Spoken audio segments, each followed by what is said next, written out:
Okay, this is part 2 of chapter 2 of Martin and Wasserman's textbook, Latin American Civilization. Uh, in the previous presentation, we talked about Aztecs and Incas. In this chapter, we're going to talk about Tainos, Caribs, Portuguese, and Spaniards. So we discussed some of the complex empires, wealthy empires of the Americas, but the people that lived in the Caribbean were very different. They had a much simpler form of civilization and society. There were two primary people groups in the Caribbean, the Tainos and the Caribs. We get the name of the Caribbean from the Carib ethnic group. They were agricultural people who minimized soil erosion. They improved drainage. They had ever-increasing social distinctions, but not nearly on the same scale as the Aztecs or Incas. Tainos were the most peaceful people in the Americas, which was Christopher Columbus's good fortune to meet them when he arrived, and it was their great misfortune to meet Christopher Columbus, undoubtedly. Hispaniola was a densely populated island with 500,000 Native Americans.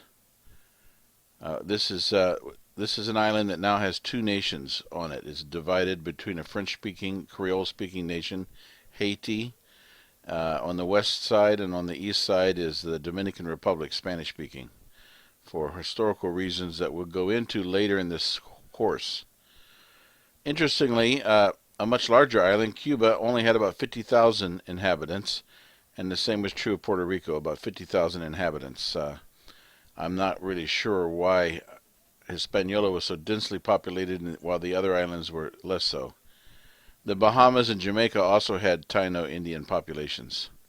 Taino society cultivated cassava or manioc. I think some people also call it yuca. Sweet potatoes, maize, peanuts, peppers, beans, tobacco, and cotton.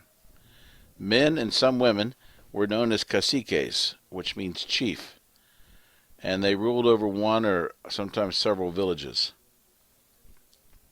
Succession to the chieftainship, or the cacique, passed along matrilineal lines. Gold was mined in the interior of Cuba, Puerto Rico, and also Hispaniola. This is what stopped Christopher Columbus in his tracks and kept him from traveling on in his quest to find India and Japan, and caused him to return and to begin to probe around Cuba and the Dominican Republic because of the gold that was found being worn as jewelry by the Taino Indians.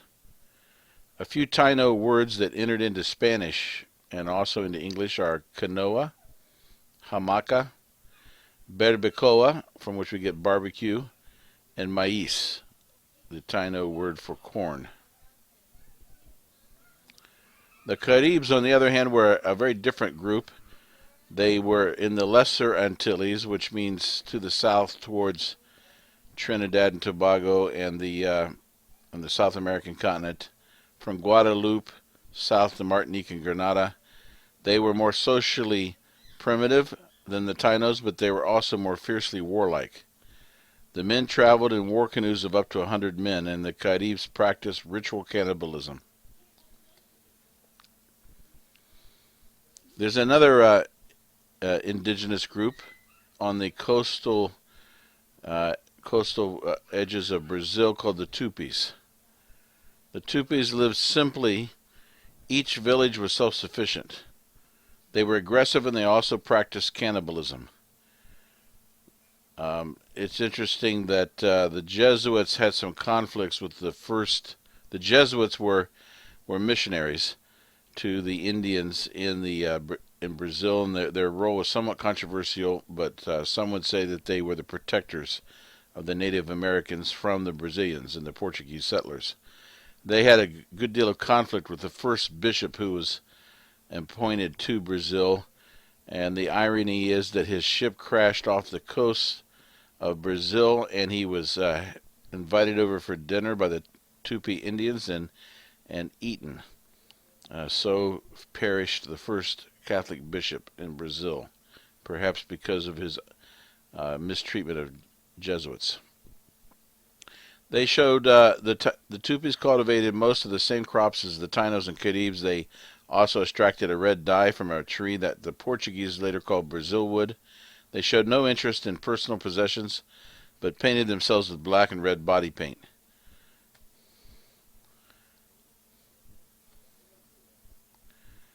Another group that was relatively more simple than in terms of their society than the Incas and Aztecs, but still very sophisticated, were the Pueblo Indians in New Mexico. Their first visitor was Francisco Alvarado de Coronado in the 1540s. They lived in pueblos, which became the Spanish word eventually for town. They practiced social conformity and subordination. They had a highly sophisticated culture. Nevertheless, the Spanish were disappointed at their simplicity and their relative poverty. And here you see the journey of Coronado northward to the northern border of Mexico and into what is modern day Arizona, New Mexico, Texas, Oklahoma, and Kansas, most of which was part of historic Mexico until the United States-Mexican War. The Pueblos, by the way, were the only were one indigenous group that mounted a successful rebellion against the Spaniards in the 1580s. Now we go across the Atlantic to the Europeans, which included the Spanish and the Portuguese. You can refer to both Spanish and Portuguese together as Iberians, but if you say Hispanic, you're referring specifically to the Spanish portion.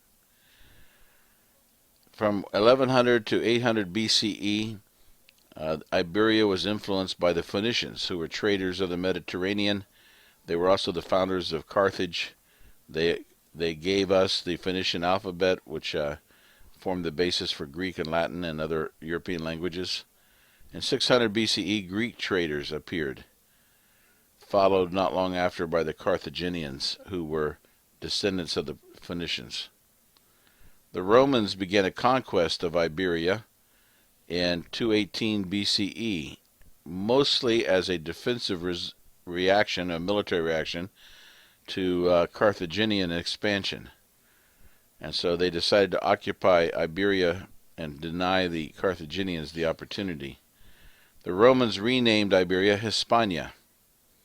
After Rome declined in the 5th century AD, or CE as the Common Era is referred to, the Germanic peoples such as Vandals and Visigoths began to invade, and they created Spain and Portugal. What I neglected to mention on the slide here is that in the 700s, in the 8th century, the Muslim Berbers from North Africa crossed over the Mediterranean and invaded and conquered most of Spain, turning it into a Muslim domain for nearly 800 years. And the Germanic Spaniards, who were driven up to the Pyrenees, then eventually began an 800-year war of reconquista to retake Spain from the Muslims, which became, of course, a religious and holy war, which is one of the worst kind of wars possible. By the 1385, Portugal had achieved stability and had become an integral kingdom. King João I of Portugal defeated a Castilian rival and set the independence of Portugal on its course from Spain. Portugal was just one among a number of regions of Iberia, such as Catalonia, Galicia, and others that had regional dialects that were quite different from Castilian and regional identities, but Portugal was the one that was successfully able to maintain its independence. King João reigned until 1433.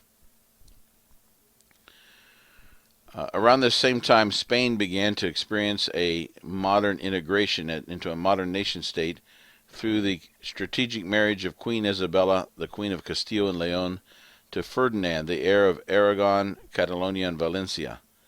So their marriage united 5 of the provinces of Greater Spain in 1469. Actually marks the beginning of modern Spain. They became the champions of a militant Catholicism, uh, which had emerged out of the Reconquista of 800 years. This had dire consequences for Jews and Muslims in Spain, who had lived peacefully together along with Christians in the Kingdom of Granada in the south, a Muslim kingdom. In 1519, their grandson Charles became the ruler of a united Spain, as well as Holland, Austria, large portions of Germany. He became the Holy Roman Emperor of most of Europe, as well as modern Spain, as well as the Americas. He was the ruler of Nueva España, or Mexico, as well as Peru and the South American dominions, with the single exception of Brazil. The Convivencia was the name of this this period of peace between the Muslim rulers of Granada and Jewish and Christian scholars. For several centuries, the Muslim rulers of Granada had brought other scholars, Jewish, Christian, Muslim, to work together in translations of Aristotle, and they had a peaceful religious coexistence. But when Ferdinand and Isabella assumed their thrones, it was a time of growing intolerance, and they began to force Jews to either convert, and they were then called New Christians, or they expelled them from Spain. The same thing with the Muslims. They were forced to either leave Spain or convert, and became known as conversos. In 1478, the Catholic kings established the Inquisition to root out the New Christians. The New Christians and the conversos were always under suspicion that they weren't really sincere Catholics. In 1492, Granada was conquered, the same year that Christopher Columbus sailed the ocean blue, and in 1502 all Muslims were expelled from Spain. Access to the Silk Road had been restricted and complicated by warfare with the Ottoman Empire. Navigators began to venture into uncharted waters of the Atlantic, seeking an alternate route to India and the wealth of the Spice Islands. King João's son, Prince Henry, was an instrumental person in this process. He established a school of nautical navigation in Portugal. They began to develop better sailing technologies and better designs of their ships for venturing out into the deep Atlantic. The Portuguese conquered Ceuta on the North African landmass in 1415, and then they reached the Congo River in 1482, while the Spanish, through Columbus, sailed west towards the Caribbean. The Portuguese sailed south, trying to find a way around Africa. In 1492, Vasco da Gama finally sailed all the way around the southern portion of Africa and arrived in India. So there you see the green route is the route of Vasco da Gama in 1497. Up, down, and around. He almost, as you see, almost made it over to Brazil, and then around and up to Mozambique, Mombasa, and then over to India, across the Indian Ocean. By the way, Vasco da Gama's ships, 3 of his ships could easily have been set on the deck of the Chinese junk in the Chinese naval flota. However, the Chinese had this navy that they had, which was massive and powerful, but they had decided to mothball it and take it out of commission about 50 years before Vasco da Gama arrived from Portugal, or he might have had a very different reception. So that's all for Chapter 2. We've talked about the Aztecs and the Incas. We've talked about the Taino and Caribbean native inhabitants, and we talked about the Tupis of Brazil, and also the Portuguese and the Spaniards. And next week we'll continue with the conflict between Europeans and Native Americans and the conquest of the Americas. Thank you very much.